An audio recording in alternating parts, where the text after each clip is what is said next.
Chapter 7 The Chapel.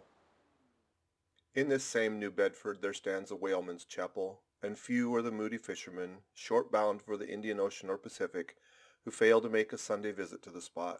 I am sure that I did not. Returning from my morning stroll, I again sallied out upon this special errand. The sky had changed from clear, sunny cold to driving sleet and mist. Wrapping myself in my shaggy jacket of the cloth called bearskin, I fought my way against the stubborn storm.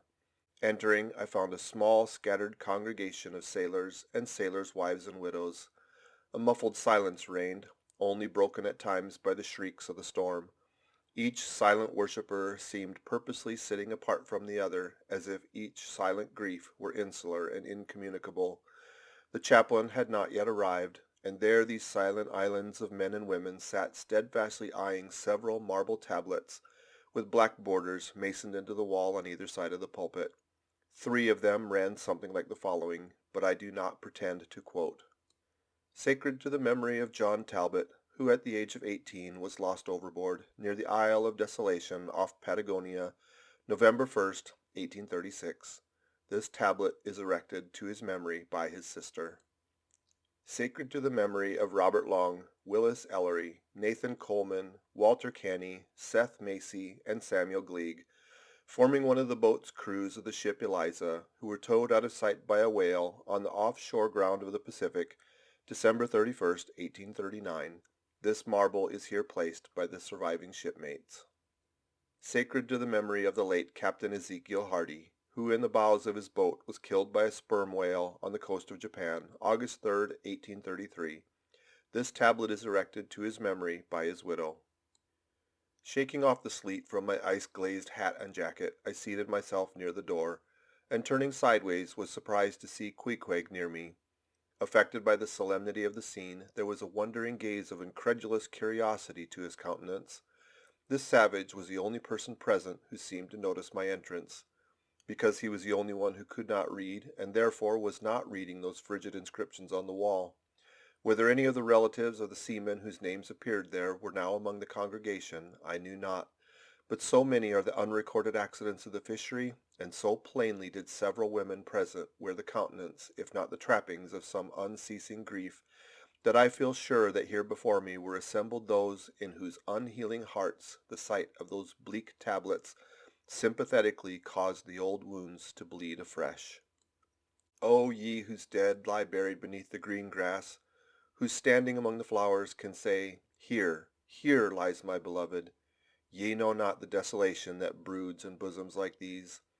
What bitter blanks in those black-bordered marbles which cover no ashes. What despair in those immovable descriptions. What deadly voids and unbidden infidelities in the lines that seem to gnaw upon all faith, and refuse resurrections to the beings who have placidly perished without a grave. As well might those tablets stand in the cave of Elephanta as here. In what census of living creatures the dead of mankind are included? Why it is that a universal proverb says of them that they tell no tales, though containing more secrets than the Goodwin sands? How is it that to his name who yesterday departed for the other world we prefix so significant and infidel a word, and yet do not thus entitle him if he but embarks to the remotest Indies for this living earth? Why the life insurance companies pay death forfeitures upon immortals? In what eternal, unstirring paralysis and deadly, hopeless trance yet lies antique Adam, who died 60 round centuries ago? How is it that we still refuse to be comforted for those who we nevertheless maintain are dwelling in unspeakable bliss? Why all the living so strive to hush all the dead?